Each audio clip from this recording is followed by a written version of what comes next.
మీకు ఇచ్చారా? మీకు సమాధానం లేదు. ఇవన్నీ చూస్తుంటే ఇది ఏమైపోయిందంటే ఒక చాలా డీప్ ఇంట్రికేట్ నెట్వర్క్ లాగా ఉంది. మన రాష్ట్రం మీరు చూసి 40,000 terrain South America that from Colombia నుంచి వైజాగ్ పోర్ట్లో దొరికింది. వైజాగ్ పోర్ట్లో ఇది గంజాయికి అడ్డా అయిపోయింది ఆంధ్రప్రదేశ్.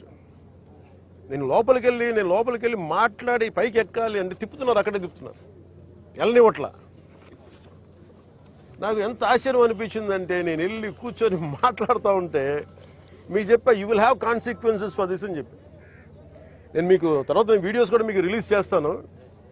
లేదు సార్ మీకు రఫ్ సీ ఉంది, మీరు వెళ్ళటానికి లేదంటే, నేను చెన్నై నుంచి వచ్చాను. నేను రఫ్ సీస్ నాకు నా ఫ్రెండ్స్ సీమెన్స్ చాలామంది ఉండేవాళ్ళు, చాలామంది స్నేహితులు నాకు మద్రాస్ పోర్ట్లో పనిచేసేవాళ్ళు. ఎప్పుడు సరదాగా తీసుకెళ్తే అలలు పడవలో